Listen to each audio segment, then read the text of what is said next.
जय हिंद साथियों, नमस्कार। स्वागत है आप सभी लोगों का आपके अपने परिवार टारगेट टाउन से। मैं अविनाश पाठी आप सभी लोगों का बहुत बहुत स्वागत कर रहा हूं। उम्मीद है आप सभी लोग बहुत बेहतर होंगे और आप अपनी आगामी परीक्षाओं के लिए खुद को लगातार मजबूत कर रहे होंगे। एक बार आप लोग जरा मुझे कमेंट करके बता देंगे कि क्या मेरी आवाज आपके पास पहुंच रही है, सब कुछ ठीक ठाक है ना। आप सभी लोग बहुत शानदार तरीके से अपने आप को आगामी सभी परीक्षाओं के लिए इस कदर मजबूत कर रहे होंगे कि आप जब भी परीक्षा में जाके उपस्थित हो तो आपका प्रदर्शन सर्वोत्तम हो और आप नौकरी की तलाश को पूरा कर सकें और आप अपने घर परिवार का नाम रोशन कर सकें। ठीक ना। आज हम लोग आपकी आगामी पेड परीक्षा के लिए एक जो बहुत शानदार टॉपिक है, इस पे हम लोग आजकल अभी संवाद करने वाले हैं। उसका नाम है फंडामेंटल राइट्स, यानी मूल अधिकार। आज हम मूल अधिकारों पर चर्चा करने वाले हैं और ये टॉपिक हम पेड की क्या, दुनिया की किसी भी एग्जाम में अगर आप देखेंगे तो ये प्रश्न आपकी परीक्षा में पूछे ही जाते हैं। आज हम लोग इस टॉपिक पे इस कदर चर्चा करेंगे, इस तरीके से चर्चा करेंगे कि आप ना केवल प्रश्नों को हल करेंगे बल्कि आप किसी भी परीक्षा में यहां से बनने वाले प्रश्नों को हल करने में सक्षम रहेंगे। आपको क्या करना है, आपको एक एक प्रश्नों की व्याख्या को ध्यान से सुनना है, समझना है, जानना है, बूझना है, ताकि भविष्य में आपको यहां से बनने वाले प्रश्नों को हल करने में समस्या ना आए। तो चलिए हम लोग अपनी चर्चा को आगे बढ़ाते हैं और देखते हैं पहला प्रश्न आपके सामने क्या आया है। पहला प्रश्न आपके सामने है, देख करके पढ़ के ध्यान से जवाब देंगे। पहला प्रश्न आपके सामने है, भारतीय संविधान के कौन से अनुच्छेद के अंतर्गत भाषण एवं अभिव्यक्ति की स्वतंत्रता को मूल अधिकार का घोषित किया गया है। यानी हमारे संविधान का कौन सा अनुच्छेद ये कहता है कि भारत में व्यक्तियों को बोलने की आजादी होगी और अपना विचार प्रकट करने की आजादी होगी। भाषण से मतलब क्या हुआ, बोलने की आजादी, और अभिव्यक्ति का मतलब क्या हुआ, विचार प्रकट करने की आजादी। अभिव्यक्ति सिर्फ बोल करके नहीं होती, कई बार इंसान लिख करके भी विचार प्रकट करता है, कई बार इंसान इशारों में भी विचार प्रकट करता है। हम लोग सुबह सुबह उठे और हम लोगों ने कहा कि उत्तराखंड में हुई त्रासदी से मेरा मन बहुत दुखी है। हमने क्या कर दिया, हमने अपना विचार प्रकट कर दिया, लेकिन हमने किसी से बोला नहीं, हमने सिर्फ सोशल मीडिया पर लिख करके अपना विचार क्या कर दिया, प्रकट कर दिया। हम कहीं पर गए, हम लोग फेसबुक इंस्टाग्राम पे लाइव हुए, हमने कहा कि हम यहाँ घूमने आए हैं, हमारे पीछे पहाड़ हैं, ये हम लोग अपना विचार प्रकट कर रहे हैं। तो कुल मिलाकर के लिखकर, बोलकर, इशारे से, किसी भी तरीके से अपना विचार प्रकट किया जा सकता है। हम लोग अपने घरों पर तिरंगा झंडा लगाते हैं, हम अपने मोबाइल की वॉलपेपर में तिरंगा झंडा लगाते हैं, हम किसी राजनीतिक दल का होर्डिंग बैनर लगाते हैं, कोचिंग वाले अपने कोचिंग का होर्डिंग बैनर लगाते हैं। ये सब विचार प्रकट करने का ही तो क्या होता है, तरीका होता है। यानी कभी भी आप विचार प्रकट करने के तरीकों को छोटे अर्थों में नहीं लेंगे।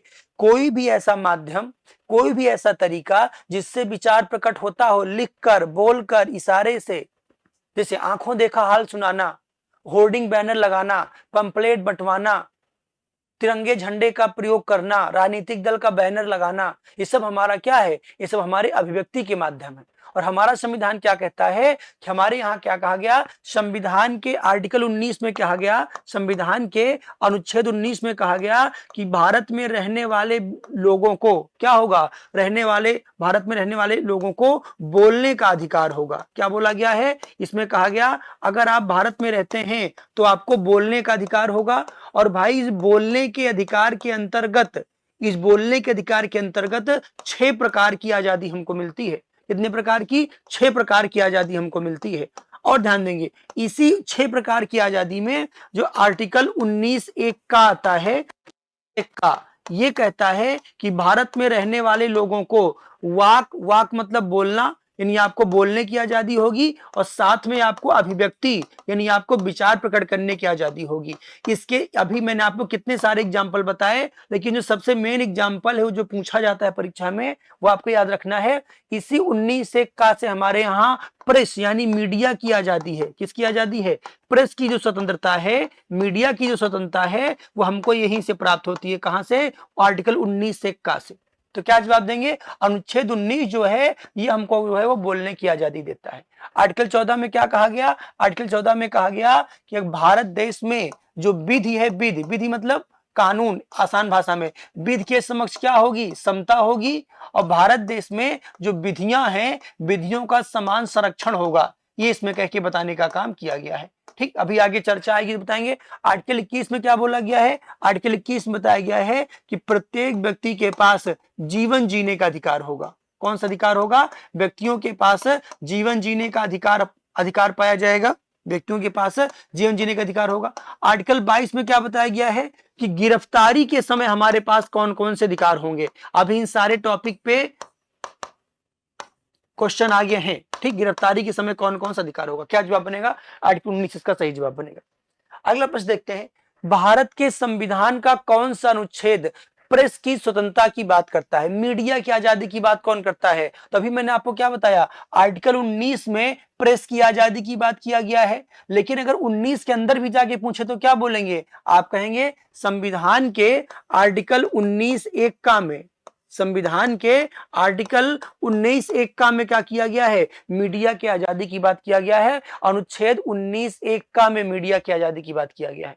मीडिया की आजादी, आंखों देखा हाल सुनाना, होर्डिंग बैनर लगाना, मतदाता को उम्मीदवार के बारे में जानकारी प्राप्त करना, ये सब अधिकार हमको 19(1) से मिलते हैं। तो इसका बिल्कुल यहाँ पे क्या होगा? सही जवाब बन जाएगा, ठीक। अगला क्वेश्चन देखते हैं। अगला है, उच्चतम न्यायालय की व्यवस्था के अनुसार निजी भवनों के ऊपर राष्ट्रीय झंडे को फहराना नागरिक का मौलिक अधिकार है। बहुत अच्छा प्रश्न है। कह रहा है कि हम लोग जो अपने घरों पे तिरंगे झंडे का प्रयोग करते हैं, ये हमारा फंडामेंटल राइट है। ये अधिकार हमको कहां से मिलता है? आर्टिकल 14 से अधिकार हमको मिलता है, आर्टिकल 19(1) से मिलता है, आर्टिकल 21 से मिलता है, या आर्टिकल 25 से मिलता है? कौन से आर्टिकल से हमको घरों के ऊपर तिरंगा झंडा फहराने का अधिकार मिलता है? देखिए, एक हमारे यहाँ जिंदल है, जिंदल कंपनी है जो हमारे स्टील का काम करती है। इन्हीं का एक वाद था जो सुप्रीम कोर्ट में गया था। वाद तो आपसे पूछेगा नहीं। उसमें सुप्रीम कोर्ट ने ये बताया, सुप्रीम कोर्ट ने कहा कि अपने भवनों पर जो तिरंगे झंडे का प्रोटोकॉल है, उस प्रोटोकॉल के साथ अगर आप अपने घर पर, अपने भवन पर, अपनी गाड़ियों पर तिरंगे झंडे का इस्तेमाल करते हैं तो ये हमारा फंडामेंटल राइट है। क्यों हमारा फंडामेंटल राइट है? क्योंकि तिरंगे झंडे को लगा करके व्यक्ति क्या कर रहा है? व्यक्ति अपना विचार प्रकट कर रहा है। क्या विचार प्रकट कर रहा है? कि मैं तिरंगे झंडे के माध्यम से देश के प्रति प्रेम प्रकट कर रहा है। तो तिरंगे झंडे का इस्तेमाल करना किसमें माना जाता है? ये विचार प्रकट करने में आ जाता है, यानी ये अभिव्यक्ति की आजादी में आ जाता है। अभी भी मैंने आपसे क्या कहा, अनुच्छेद 19(1) में क्या कहा गया है? हमको बोलने और विचार प्रकट करने की आजादी होती है। तो अनुच्छेद 19(1) से हमको अधिकार मिलता है। अभी हम लोग क्या करते? हम लोग अपनी गाड़ियों पे भाजपा का झंडा, सपा का झंडा, बसपा का झंडा, जिस राजनीतिक दल को जो व्यक्ति फॉलो करता है उनका झंडा लगा के चलता है।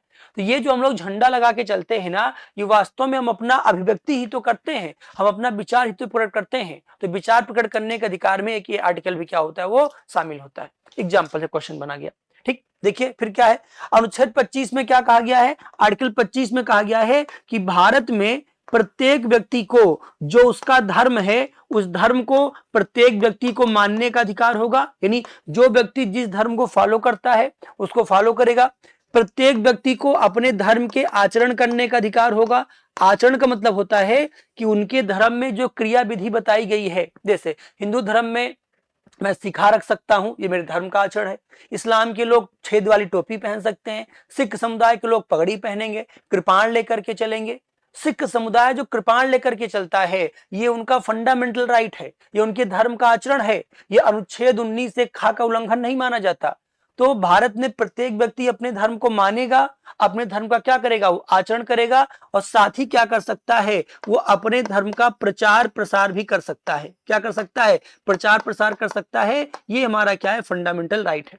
इसके अलावा हमारे देश में कोई व्यक्ति जो है वो धर्म परिवर्तन भी कर सकता है। इसी में क्या बोला गया? धर्म परिवर्तन भी कर सकता है, लेकिन रुपए पैसे के लालच में, शादी करने के लालच में नहीं। जो धर्म का परिवर्तन होगा ये होगा आत्मा की आवाज पे। अगर किसी की आत्मा की आवाज कह रही है कि मुझे धर्म, अगला धर्म ज्यादा अच्छा है, तो व्यक्ति आत्मा की आवाज पर अपना धर्म बदल सकता है। जैसे AR रहमान मुस्लिम बन गए, बाबा साहब भीमराव अंबेडकर बौद्ध धर्म में चले गए थे। तो हमारे यहाँ धर्म बदलने का अधिकार, अपने धर्म को मानने का अधिकार, अपने धर्म के आचरण करने का अधिकार और अपने धर्म के प्रचार प्रसार करने का अधिकार है आर्टिकल 25 के अनुसार। ठीक, अभी मैंने आपको क्या सिखाया? आर्टिकल 21 में कहा जाता है जीवन जीने का अधिकार होगा। आर्टिकल 14 में क्या कहा गया? विधि के समझ समता होगी और विधियों का क्या होगा? समान संरक्षण होगा। अगला प्रश्न आपके सामने है, बहुत अच्छा प्रश्न है। स्वतंत्रता के अधिकार के भाग के रूप में निम्नलिखित में से कौन सा बिना हथियार के शांतिपूर्ण ढंग के अंतर्गत नहीं आता? थोड़ा प्रश्न की भाषा अजीब है, मैं आपके लिए प्रश्न की भाषा समझा रहा, देखिए बहुत ध्यान से। प्रश्न की भाषा क्या है? हमारे संविधान के अनुच्छेद 19 में क्या कहा गया? अनुच्छेद 19 में कहा गया कि भारत में प्रत्येक व्यक्ति को बोलने का अधिकार होगा। क्या बोला गया? कि भारत में प्रत्येक व्यक्ति को बोलने का अधिकार होगा। इस बोलने के अधिकार के अंतर्गत कितने प्रकार की आजादी हमको दिया गया? इसके अंतर्गत हमको 6 प्रकार की आजादी दिया गया। कौन कौन सी 6 प्रकार की आजादी? मैं 6 आपको बता रहा हूं, देखेंगे। पहला क्या है? पहला है अनुच्छेद 19(1) का। पहला क्या है? अनुच्छेद 19(1) का। इसमें क्या कहा गया? इसमें कहा गया अगर आप भारत देश में हैं तो आपको बोलने का अधिकार होगा, साथ में आपको विचार प्रकट करने का अधिकार होगा। किसका अधिकार होगा? बोलने का अधिकार होगा और विचार प्रकट करने का अधिकार होगा। इसी में मीडिया की आजादी आता है, इसी में आंखों देखा हाल सुनाना आता है, इसी से हम फेसबुक इंस्टाग्राम से लाइव होते हैं, इसी से होर्डिंग बैनर लगता है, इसी से राष्ट्रध्वज का प्रयोग किया जाता है, इसी आर्टिकल से मतदाता अपने उम्मीदवार के बारे में जानकारी करता है।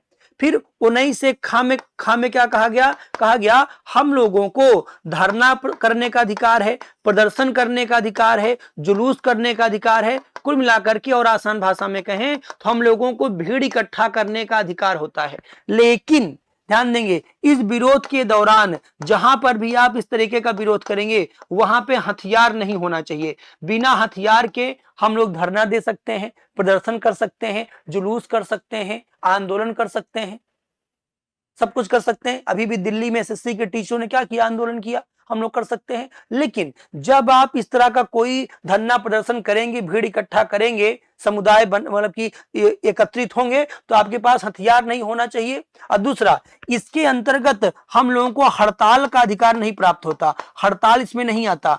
हड़ताल व बंद जो है वो करना हमारे अधिकार में नहीं है, ये असंवैधानिक है। तो बोलने का अधिकार होगा, धरना प्रदर्शन करने का अधिकार होगा। गा में क्या कहा गया? 19(1) गा में क्या कहा गया? हम लोगों को अपना संघ व संगठन बनाने का अधिकार होगा। संघ और संगठन का मतलब क्या हो गया? कि जो व्यक्ति जहां काम करता है वो अपना विचार तभी प्रकट कर पाएगा जब अपनी विचारधारा का संगठन बनाएगा। आप देखते हैं छात्र संघ, कर्मचारी संघ, शिक्षक संघ, संगठन बना करके हम अपना विचार प्रकट कर सकते हैं। अब अलग अलग जो राजनीतिक दल हैं हमारे यहाँ, वो क्यों बनते हैं? क्योंकि हर दल अपना विचार का प्रचार प्रसार करना चाहता है। लेकिन इसमें भी क्या रोक है? संघ और संगठन आप खुद से कहां नहीं बना सकते? सेना में आप जो है वो खुद से संघ और संगठन नहीं बना सकते। याद करिए, तभी यादव कम्युनिटी के जो लोग हैं ना, वो सेना में अहिर रेजिमेंट बनाने की मांग करते हैं। क्या सेना के सारे यादव मिलकर के खुद से अपना एक अहिर रेजिमेंट बना लेंगे? ऐसा नहीं है। सेना के अनुशासन को मेंटेन करने के लिए सेना में जो ग्रुपिंग किया जाता है, जैसे मराठा रेजिमेंट, राजपूत बटालियन, यहां मराठा में सिर्फ मराठा नहीं होते, राजपूत में सिर्फ राजपूत नहीं होते, एक सिंबल दिया गया है, नाम है। तो सेना में आप खुद से संगठन नहीं बना सकते। बाकी जो भी आप भारत देश में जहां भी होंगे, आप देखते हैं ब्राह्मण एकता मंच, सवर्ण आर्मी, भीम आर्मी, जितने भी संगठन क्यों बन पाते हैं? क्योंकि व्यक्ति के विचार तभी प्रकट होगा, उसके पास अपने विचार का क्या होगा? संगठन होगा। तो हमारे पास बोलने का अधिकार होता है, धरना प्रदर्शन करने का अधिकार होता है, संघ व संगठन बनाने का अधिकार होता है। घा में क्या कहा गया है? हम लोगों को 19(1) का, 19(1) खा, 19(1) गा, 19(1) घा, क्या कहा गया? हम लोगों को पूरे भारत में आने जाने का अधिकार होता है, विचरण का अधिकार होता है। अगर मेरे मन में कोई विचार है और मैं अपना विचार प्रकट करने के लिए स्वतंत्र हूं, अब मुझसे बोल दिया जाए कि आप अपने गांव से बाहर नहीं निकल सकते, तो मेरा विचार मेरे गांव में क्या करेगा? दम तोड़ देगा। एक विचार के साथ ही राहुल गांधी ने क्या किया? भारत जोड़ो यात्रा किया। एक विचार प्रकट करने के लिए ही नेता लोग यहां से वहां जाके रैली करते हैं। एक विचार प्रकट करने के लिए ही बाबा बागेश्वर हर जगह जाकर के पंडाल लगाते हैं। कुल मिलाकर के विचार प्रकट करने के लिए आवश्यक है कि व्यक्ति को हर जगह आने जाने का अधिकार हो। तो हमको हर जगह आने जाने का अधिकार होता है। घा के बाद अंगा आता है। अंगा में क्या कहा गया? अगर हम कहीं पर भी जाएंगे तो हमको वहां पर अपना निवास बनाने का अधिकार होता है। अगर मैं अपना विचार दिल्ली में प्रसारित करना चाहता हूं और मुझे दिल्ली में रुकने का अधिकार ना हो, तो क्या मैं दिल्ली में विचार प्रसारित कर पाऊंगा? नहीं कर पाऊंगा। महाराष्ट्र का मुद्दा यही है। महाराष्ट्र में जो कुछ लोग कह रहे हैं कि यहां रहने के लिए केवल मराठी लोग रहेंगे या आपको मराठी बोलना पड़ेगा, ऐसा नहीं है। भारत का संविधान कहता है कि जितनी भी टेरिटरी जो भी राज्य क्षेत्र भारत का है वहां पर कोई व्यक्ति जा सकता है और क्या कर सकता है, अपना निवास भी बना सकता है, क्योंकि निवास बनाएगा तभी विचार का प्रचार प्रसार होगा। देखिए यहीं पर पहले क्या था, यहीं पर पहले था अनुच्छेद 19 से 4, और इसमें क्या कहा गया था कि हम लोग कहीं पर भी अपनी संपत्ति रख सकते हैं। संपत्ति आप सबको पता है कि इसे वर्तमान में हटा दिया गया, कौन से संशोधन से, तो 44वें संविधान संशोधन से इसको यहां से हटा के कहां डाल दिया गया है, आर्टिकल 300 का में डाल दिया गया। तो आज का खा गा घा अंगा, अंग के बाद च नहीं आता, सीधे क्या आता है, छ आता है। और छ में क्या कहा गया है, किसी भी व्यक्ति को अपनी मनपसंद आजीविका कमाने का अधिकार होगा। अगर कोई पैसा नहीं कमाएगा तो अपना विचार कैसे प्रकट करेगा। अगर मान लीजिए मैं एक विचार लेकर के, और मुझे मेरे पास कोई विचार है और मुझको पूरे भारत में फैलाना है, मैं अपना विचार लेकर केरल गया, केरल में मुझको जाने का अधिकार है, मैंने केरल में अपना ऑफिस खोल लिया, मुझको वहां बसने का अधिकार है। अगर मुझको केरल में व्यापार करने का अधिकार ना हो, पैसे कमाने का अधिकार ना हो, तो केरल में मैं कैसे अपने विचार का प्रचार प्रसार कर पाऊंगा। तो 6 अधिकार कौन कौन से हैं, बोलने का अधिकार, भीड़ इकट्ठा करने का अधिकार, कहीं भी सॉरी संगठन बनाने का अधिकार, कहीं भी आने जाने का अधिकार, कहीं भी बसने का अधिकार, और साथ में मनपसंद आजीविका कमाने का अधिकार। कोई भी मान लीजिए कोई बाबा जी आपके गांव में आए, बाबा जी सबसे पहले क्या करेंगे, अच्छा अच्छा उपदेश देना शुरू करेंगे, उपदेश दे दिए, बोल दिए, उनको सुनने के लिए भीड़ इकट्ठा हो जाएगी, दूसरा अधिकार हो गया। भीड़ देख करके बाबा जी संगठन बनाएंगे, तीसरा अधिकार हो गया। संगठन का प्रचार प्रसार करने बाबा दूर दूर जगहों पे उपदेश देने जाएंगे, पांचवा अधिकार हो गया। जहां जाएंगे वहां बाबा अपना कार्यालय खोलेंगे, पंडाल लगाएंगे, संस्था बनाएंगे, छठवां अधिकार हो गया। और बाबा उस संस्था के लिए वहां चंदा लेंगे, सॉरी पांचवा छठवां अधिकार हो गया। या कोई नेता नेताजी क्या कर, नेता पहले बोलना शुरू करता है, उसको सुनने के लिए भीड़ इकट्ठा हो जाती है, भीड़ देख करके राजनीतिक पार्टी बनाता है, फिर घूम घूम के पार्टी का प्रचार करता है, हर जगह पार्टी का मुख्यालय खोलता है और हर जगह लोगों से क्या करता है, चंदा लेता है। तो पहले बोलेंगे, फिर भीड़ इकट्ठा हो जाएगी, फिर भीड़ देख के संगठन बनेगा, फिर संगठन का प्रचार प्रसार करने हर जगह जाएंगे, फिर संगठन का मुख्यालय हर जगह खोलेंगे, ऑफिस खोलेंगे, और फिर संगठन के लिए चंदा लिया जाएगा। ये 6 हमारे पास अधिकार है। अब प्रश्न क्या कह रहा कि बिना हथियार के जो हम लोग धरना प्रदर्शन कर सकते हैं, इनमें से कौन सा वो नहीं आता। कह रहे हैं इस अधिकार के अभ्यास पर राज्य कानून बनाकर तर्कपूर्ण प्रतिबंध लगा सकता। बिल्कुल सही बात है, ये जितना अधिकार मैं आपको बताया ना, इन सारे अधिकारों पर रोक लगाई जा सकती है। लेकिन रोक कैसे लगेगा, रोक लगेगा हमेशा युक्त युक्त निर्बंध। युक्त युक्त निर्बंध का मतलब क्या होता है कि तरीके सहित रोक लगाया जाएगा। जैसे मान लीजिए आपको आपको पूरे भारत में कहीं पर भी निवास करने का क्या है, अधिकार है। अब आप कहिए कि हम राष्ट्रपति भवन में सोएंगे, तो क्या आपको राष्ट्रपति भवन में सोने के लिए मिलेगा, नहीं। आप कहिए कि मान लीजिए किसी एरिया में कोई बीमारी फैली हुई है और वहां पर जाने से रिस्ट्रिक्टेड किया गया है कोरोना के समय में, आप कहिए हमको यहीं जाना है, तो ऐसा नहीं। ये जितना अधिकार मैंने आपको बताया, ये सारे अधिकार हमको मिलते हैं। लेकिन अगर मामला देश की एकता अखंडता का हो, मामला लोक व्यवस्था का हो, मामला लोक स्वास्थ्य का हो, इन सारे अधिकारों पर रोक लगाई जा सकती है। ये बिल्कुल सही है कि इन अधिकारों पर रोक लग सकती है, लेकिन कब लगेगी, एकदम तर्कपूर्ण लगेगा। अगर रीजन होगा तो लग जाएगा। लिखा है एकत्रित जनता जिनको हथियार नहीं रखना चाहिए, बिल्कुल सही बात है, हमको एकत्रित होने का अधिकार है, बस हमारे पास हथियार नहीं होना चाहिए। शांतिपूर्वक इकट्ठा होना बिल्कुल हमारा अधिकार है। घेराव अफसर कह रहा कि ये आर्टिकल कहता है आप ऐसे अफसर का घेराव कर सकते हैं जो अपना कर्तव्य का पालन नहीं कर रहा, नहीं, ये गलत बात है। इस आर्टिकल के अंतर्गत आपको किसी अफसर के घेराव का अधिकार नहीं प्राप्त होता। अगर कोई अफसर अपने कर्तव्य का पालन नहीं कर रहा और उससे आपका अधिकार प्रभावित हो रहा है, तो आप जाकर के परमादेश रिट लेकर के आएंगे, आप उसका घेराव नहीं करेंगे, इसमें घेराव नहीं आता। अगला क्वेश्चन देखते हैं, अगला क्या है, भारतीय गणराज्य के संविधान का कौन सा अनुच्छेद व्यक्ति को प्राण एवं दैहिक स्वतंत्रता का अधिकार देता है। हमारे संविधान का कौन सा अनुच्छेद प्राण एवं दैहिक स्वतंत्रता का अधिकार देता है। इसी को भाई आसान भाषा में क्या कहा जाता है, इसी को आसान भाषा में जीवन जीने का अधिकार कहा जाता है। पूछ रहे हैं कि जीवन जीने का जो अधिकार है ये कौन से आर्टिकल से हमको मिलता है, जीवन जीने का अधिकार। आइए देखते हैं कौन से आर्टिकल से मिलता है। देखिए बहुत ध्यान से समझिए, प्राण का मतलब क्या होता है, आत्मा। प्राण का मतलब क्या होता है, आत्मा। और दैहिक शब्द जो है ना, ये बना हुआ है देह से, और देह का मतलब क्या होता है, शरीर। जैसे मान लीजिए कि आप कहीं पर घूमने जा रहे थे और किसी व्यक्ति ने पकड़ के आपका हाथ तोड़ दिया, या किसी ने किसी की हत्या कर दिया तो उसके शरीर पे चोट पहुंचा दिया, अगर किसी व्यक्ति का हाथ तोड़ दिया गया तो क्या वो व्यक्ति अब आगे भविष्य में अपना जीवन अपने हिसाब से जी पाएगा? कतई नहीं जी पाएगा, उसका एक हाथ ऐसे हो जाएगा। तो अगर कोई व्यक्ति आपके शरीर पे चोट पहुंचाता है तो आपके जीवन जीने के अधिकार पे प्रहार कर रहा। लेकिन लेकिन मान लीजिए कोई व्यक्ति रोड पे जा रहा और उसको किसी ने 5 गालियां दे दिया, 5 गाली, तो 5 गालियां उसके शरीर पे कहां चोट करेंगी? भाई गालियां चिपकती तो है नहीं, लेकिन गालियां कहां चोट करेंगी? गालियां व्यक्ति की आत्मा पे चोट कर देंगी। कहां चोट करेंगी? आत्मा, शरीर पे चोट करेंगी।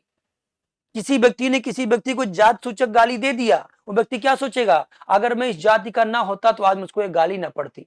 तो आर्टिकल 21 हमको जीवन जीने का अधिकार तो देता है, साथ में कैसा अधिकार देता है? ये हमको सम्मान पूर्वक जीवन जीने का अधिकार देता है। कैसा देता है? ये हमको सम्मान पूर्वक जीवन जीने का अधिकार देता है। इसका मतलब क्या होता है कि कोई ना तो आपकी शरीर को चोट पहुंचाएगा, ना कोई आपके सम्मान को चोट पहुंचाएगा। ठीक, तो और ये बात हमारे कौन से आर्टिकल में कही गई है? ये बात हमारे संविधान के आर्टिकल 21 में क्या कही गई है कि प्रत्येक व्यक्ति को जीवन जीने का क्या होगा? अधिकार होगा। आर्टिकल 19 में क्या कहा गया? बोलने की आजादी होगी। 20 में क्या कहा गया? अपराधों की दोषसिद्धि से संरक्षण होगा। 21 में क्या कहा गया? जीवन जीने का अधिकार हो गया। और 22 में क्या कहा गया कि गिरफ्तारी के समय आपके पास अधिकार होगा। अब मेरे भाई, इन्हीं चारों को एक साथ में क्या कहा जाता है? इन्हीं चारों आर्टिकल को एक साथ में स्वतंत्रता का अधिकार कहा जाता है। क्या कहा जाता है? इन्हें हमारे संविधान के द्वारा दिया गया स्वतंत्रता का अधिकार कह के हम लोग क्या करते हैं? संबोधित करते हैं कि क्या है? ये स्वतंत्रता का अधिकार है हमारे यहाँ। ठीक, अब देखिए, समझेंगे बहुत ध्यान से। इस जीवन जीने के अधिकार के अंतर्गत हमको बहुत सारे अधिकार प्राप्त होते हैं। इसकी एग्जाम्पल परीक्षा में बहुत पूछेगा। बहुत ध्यान से मेरी बात को अगले 2 मिनट आप सुनिएगा। हमारे संविधान का आर्टिकल 21 आपको जीवन जीने का केवल अधिकार नहीं देता, वो सम्मान पूर्वक जीवन जीने का अधिकार देता है। और जहां पर आप अपना जीवन अपने हिसाब से न जी पाए, वहां आपके आर्टिकल 21 का उल्लंघन हो रहा। जैसे विदेश जाना प्रत्येक व्यक्ति का फंडामेंटल राइट है, ये उसकी जीवन जीने का अधिकार है। अगर आपके पास वीजा है, अगर आपके पास पासपोर्ट है और आपके पास वैधानिक कारण है विदेश जाने का, तो आपको किसी भी आधार पर विदेश जाने से नहीं रोका जाएगा। विदेश जाना व्यक्ति का फंडामेंटल राइट होता है। सोना व्यक्ति का मूल अधिकार होता है। रात के 10 बजे के बाद डीजे बंद करवा दिया जाता है, क्योंकि सोना व्यक्ति की जीवन जीने का अधिकार है। अगर आपके चारों ओर गाना बज रहा है 2 बजे रात तक और आप नहीं सो पा रहे हैं, तो क्या आपका जीवन आपके हिसाब से चल रहा है? नहीं चल पा रहा।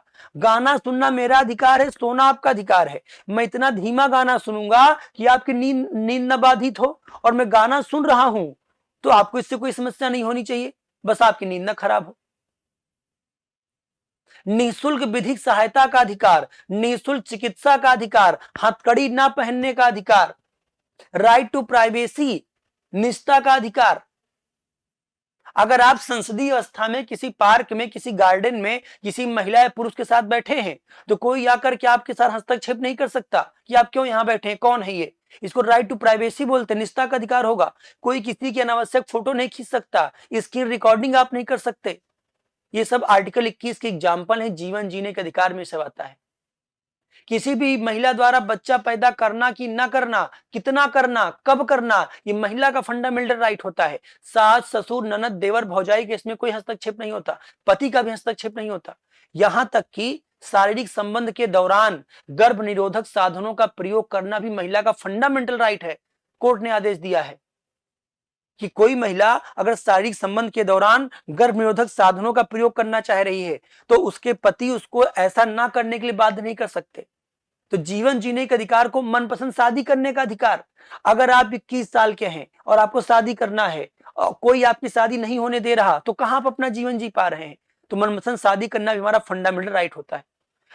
स्वच्छ जल, स्वच्छ वायु, स्वच्छ पर्यावरण हमारा फंडामेंटल राइट होता है। अगर किसी व्यक्ति का एक्सीडेंट हो गया तो उसको भी निःशुल्क चिकित्सा का अधिकार, उसका फंडामेंटल जीवन जीने का अधिकार है। पहले क्या होता था, किसी का एक्सीडेंट हो जाए तो कोई उसको हॉस्पिटल लेके नहीं जाता था, कहते पुलिस पूछताछ करेगी। आज ऐसा कुछ नहीं है। आज आपकी सुप्रीम कोर्ट ने बकायदा गाइडलाइन दिया। आज आप अगर किसी व्यक्ति को एक्सीडेंट के बाद हॉस्पिटल लेके जाते हैं तो पहले उसका ट्रीटमेंट किया जाएगा। मुन्ना भाई MBBS मूवी में ये दिखाया गया।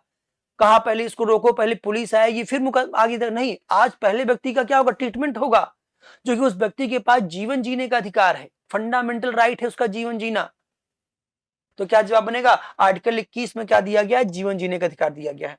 अगला क्या है, निम्नलिखित अधिकारों में से कौन सा अधिकार अनुच्छेद 19 से का को 21 के साथ मिला करके हमको मिलता है। पूछ रहा है कि कौन सा अधिकार है जो 19 से का को और 21 को जब आपस में मिलाया जाता है तो हमको मिलता है। क्या कह रहे हैं कि विदेश जाने का अधिकार ये 19 से का और 21 को मिला के मिलता है। शरण पाने का अधिकार मिलता है, एकांता का अधिकार मिलता है, कि सूचना पाने का अधिकार मिलता है। कौन सा ऐसा अधिकार है जो हमारे जीवन जीने के अधिकार में भी आता है, जो हमारे जीवन जीने के अधिकार में भी आता है और विचार एवं अभिव्यक्ति की आजादी में भी आता है। चला कमेंट करके बताएंगे ऐसा कौन सा वाला अधिकार है हमारा। ठीक, देखते हैं आप में से किसका जवाब आता है। थोड़ा सा कठिन क्वेश्चन है। 19 और 21 को मिला के हमको क्या होता है, ये अधिकार मिलता है। ठीक, चलिए बताइए। चलिए देखिए, बहुत ध्यान समझेंगे। ये जितने अधिकार आप देख रहे हैं ना, जिसे समझेंगे बहुत ध्यान से, ये जितने अधिकार आप देख रहे हैं सारे हमारे फंडामेंटल राइट है। लेकिन हमारे पास ना एकांतता का अधिकार होता है। एकांतक मतलब होता है कोई व्यक्ति हमको कहीं पर जबरदस्ती लेके नहीं जा सकता। जैसे मान लीजिए कोई नेताजी कहीं पर भाषण दे रहे हैं, कोई नेताजी कहीं पर भाषण दे रहे हैं, ठीक ना, बोलना उनका अधिकार है। उनके भाषण को सुनना ना सुनना हमारा अधिकार होता है। हम चाहे उनके भाषण को सुने और चाहे उनके भाषण को हम लोग ना सुने। तो जो एकांता का अधिकार होता है ना, ये अनुच्छेद 19 एक का को मिला करके और आर्टिकल 21 इन दोनों को मिला करके हमको क्या मिलता है, वो एकांता का अधिकार मिलता है। एकांता का अधिकार हमको 19 से का और 21 को मिला करके मिलता है। अगला प्रश्न आपके सामने, भारत के संविधान के कौन से अनुच्छेद के अंतर्गत राइट टू प्राइवेसी निजता का अधिकार आता है। किसी व्यक्ति ने आपको वीडियो कॉल किया, आप उसकी स्क्रीन रिकॉर्डिंग नहीं कर सकते, आप किसी की आपत्तिजनक फोटो नहीं खींच सकते। अभी मैंने आज सब बताया आपको। आर्टिकल 21 में क्या आता है, निजता का अधिकार आता है, किसमें, राइट टू प्राइवेसी, आर्टिकल 21 में।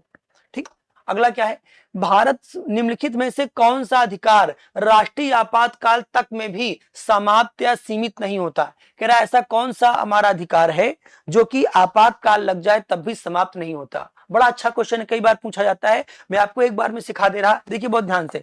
हमारे भारत देश में आर्टिकल 352 से राष्ट्रीय आपातकाल लगता है। मेरे भाई, जब हमारे यहाँ राष्ट्रीय आपातकाल लगेगा तो जो हमारा आर्टिकल 19 है ना, उस 19 ये तत्काल निलंबित हो जाएगा, आदेश नहीं जारी होगा। नेशनल इमरजेंसी लगने का ही मतलब क्या है, हमारा बोलने का अधिकार आर्टिकल 19 तत्काल क्या हो जाता है, लंबित हो जाता है। हमारे यहाँ जो आर्टिकल 20 और 21 है ना, आपातकाल नहीं चाहे जो लग जाए, ये कभी भी निलंबित नहीं होते। चाहे जितनी विकट स्थिति आ जाए, ये कभी भी क्या होंगे, हमारे यहाँ निलंबित नहीं होंगे। और शेष हमारे जितने मूल अधिकार होते हैं, शेष ये सब राष्ट्रपति की इच्छा पर होते हैं। अगर राष्ट्रपति को लग रहा है कि इन अधिकारों पे रोक लगानी चाहिए तो लग जाएगी, नहीं तो नहीं लगेगी। दो क्वेश्चन याद करेंगे, कौन सा अधिकार आपातकाल की घोषणा के साथ ही निलंबित हो जाता है, तो क्या बोलेंगे, आर्टिकल 19 आपातकाल की घोषणा के साथ ही निलंबित हो जाता है। और फिर पूछेगा कौन सा कभी निलंबित नहीं होता, तो क्या बोलेंगे, 20 और 21 कभी निलंबित नहीं होते हैं। देखिए क्या लिखा है, अब आप बहुत ध्यान से पढ़ के बताएंगे। देश के किसी भाग में निवास या बसने का अधिकार, व्यक्तिगत स्वतंत्रता व जीवन जीने का अधिकार। अब देखिए ये आर्टिकल 19 से, ये आर्टिकल 19 में आया है, ठीक ना। ये आर्टिकल 21 आपके सामने लिखा है, जीवन जीने का अधिकार आर्टिकल 21 है। भारत के संपूर्ण क्षेत्र में आने जाने का अधिकार, ये भी आर्टिकल 19 है। मनपसंद आजीविका कमाने का अधिकार, ये भी आर्टिकल 19 है। तो ए भी तत्काल निलंबित हो जाएगा, सी भी हो जाएगा, डी हो जाएगा। लेकिन जो हमारे यहाँ जीवन जीने का अधिकार है ना, ये इमरजेंसी के दौरान भी क्या होता है, ये हमारे यहाँ निलंबित नहीं होता। ठीक, अगला प्रश्न आपके सामने है, निम्नलिखित में से, अभी इस क्वेश्चन को हम लोग अंत में करेंगे, ठीक, इससे मैं आपको पूरा स्लाइड पढ़ाऊंगा। इसरो का मुख्यालय कहां पाया जाता है। इसरो जो एक संस्था है भारत देश में, स्टैटिक जी का क्वेश्चन है, इसका मुख्यालय कहां पाया जाता है, बेंगलोर में इसका मुख्यालय हमारे यहाँ पाया जाता है। ठीक, अगला है, वैश्विक स्तर पर प्रथम अंतरराष्ट्रीय योग दिवस कब मनाया गया था। योग दिवस मनाने का प्रारंभ कब से किया गया है। देखिए बहुत ध्यान से, हम योग दिवस की बात करेंगे तो योग दिवस को 2015 से मनाना शुरू किया गया है। और कौन सी तारीख है हमारे यहाँ, तो 21 जून। 21 जून को क्या किया जाता है, विश्व योग दिवस मनाने का काम किया जाता है। पूरे विश्व में 21 जून को क्या किया जाता है, योग दिवस मनाने का काम किया जाता है। और भैया जो योग है ना, इसके प्रतिपादक कौन है, महर्षि पतंजलि। महर्षि पतंजलि जो हैं, इनको योग का प्रतिपादक माना जाता है। इन्होंने योग को पैदा किया है और बाबा रामदेव इससे पैसा कमा रहे हैं। और 21 जून को ही क्या होता है, 21 जून को ही साल का सबसे बड़ा दिन भी होता है। साल का जो सबसे बड़ा दिन होता है ना, वो 21 जून के दिन ही क्या होता है, वो होता है। तो क्या जवाब देंगे, 21 जून 2015 से हमारे यहाँ अंतरराष्ट्रीय योग दिवस मनाया जा रहा है। अगला प्रश्न आपके सामने है, 6 से लेकर के 14 वर्ष की आयु के बीच के सभी बच्चों को शिक्षा का अधिकार है। ये बात कहां बताई गई है, ये बात नीति निर्देशक तत्वों में बताई गई है, मूल अधिकार में बताई गई है, संविधिक अधिकार है हमारा, या इनमें से कोई नहीं। एजुकेशन का अधिकार हमारे बच्चों का कौन सा अधिकार होता है, देखिए बहुत ध्यान से समझेंगे। हमारे संविधान के आर्टिकल 21 में संसद ने क्या किया, संशोधन करके आर्टिकल 21 का जोड़ा। संविधान में संशोधन करके आर्टिकल 21 का जोड़ने का काम किया गया। 21 का को जोड़ा गया हमारे संविधान में 86वें संविधान संशोधन 2002 के द्वारा। किसके द्वारा, 86वें संविधान संशोधन 2002 के द्वारा जोड़ा गया।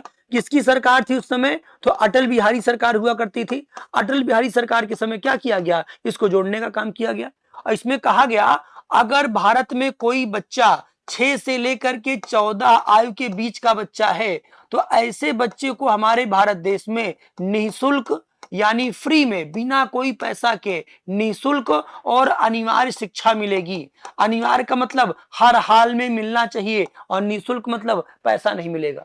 इसी अधिकार को एक लाइन में क्या कहा जाता है, इसी को एक लाइन में शिक्षा का अधिकार कहा जाता है। यानी अगर भारत में कोई बच्चा 6 से लेकर के 14 साल के बीच में है, तो ऐसे बच्चे को निःशुल्क और अनिवार्य शिक्षा मिलेगी। ये फंडामेंटल राइट है। ये संविधान के आर्टिकल 21 का में इसको क्या कर दिया गया, जोड़ दिया गया है। अब ये मिलेगा कैसे, तो इसी को सफल बनाने के लिए गांव में कौन से स्कूल पाए जाते हैं, इसी को सफल बनाने के लिए गांव में प्राइमरी स्कूल पाए जाते हैं। याद करिए, प्राइमरी स्कूल में कोई पैसा नहीं मिलता, ऊपर से दोपहर में मिड डे मील भी मिलता है, बैग बस्ता जूता मोजा पेन कलम भी मिलती है, और graduation BTC TET super TET pass किया एक योग्य अध्यापक भी आपको मिलता है। और मैंने आपको सिखाया है कि मूल अधिकार कहां से कहां तक बताए गए हैं, तो आर्टिकल 12 से लेकर के 35 के बीच में मूल अधिकार बताया गया है, और ये आर्टिकल 21 का में आ रहा है। तो क्या बोलेंगे, मूल अधिकार है। ये शिक्षा का अधिकार कैसा अधिकार है, ये हमारा वर्तमान में मूल अधिकार है। अटल बिहारी सरकार ने इसको शुरू किया था, 2010 में लागू हुआ था। याद करिए, अटल बिहारी सरकार के समय में सर्व शिक्षा अभियान लाया गया था। सब पढ़ें सब बढ़ें, स्कूल चले हम नाम का गाना भी आता था। इसी अधिकार को लागू करने के लिए काम किया गया था। अगला क्या है, भारत के संविधान में शोषण के विरुद्ध के अधिकार द्वारा निम्नलिखित में से कौन कौन सा विकल्प है। यानी हमारा संविधान जो हमको शोषण के विरुद्ध अधिकार देता है ना, उनमें कौन कौन सा अधिकार हमारे पास होता है, तो शोषण के विरुद्ध अधिकार में आता है। आइए मैं आपको समझाता हूं। देखिए, हमारे संविधान का जो तीसरा अधिकार है, तीसरा फंडामेंट वो है, वो हमारा संविधान क्या कहता है कि भारत में व्यक्तियों को शोषण के विरुद्ध क्या प्राप्त होगा, भारत में व्यक्तियों को शोषण के विरुद्ध अधिकार प्राप्त होगा। क्या प्राप्त होगा, शोषण के विरुद्ध क्या प्राप्त होगा, व्यक्तियों को अधिकार प्राप्त होगा। अब इसमें भैया 2 आर्टिकल शामिल है, कौन कौन से, इसमें 2 आर्टिकल शामिल है। एक है आर्टिकल 23 और एक होता है आर्टिकल 24। इसके अंतर्गत 2 आर्टिकल आते हैं, 23 और 24 इसमें क्या है, समाहित है। देखिए 23 में क्या कहा गया कि भारत देश में मानव व्यापार, मानव दुर्व्यापार या मानव व्यापार मतलब क्या हो गया कि मानव को खरीदना बेचना, गुलामी यानी गुलाम बनाना, दास बनाना और बेगारी करवाना। बेगारी का मतलब होता है काम करा के पैसा ना देना। इन सारी चीजों को प्रतिबंधित किया जाता है।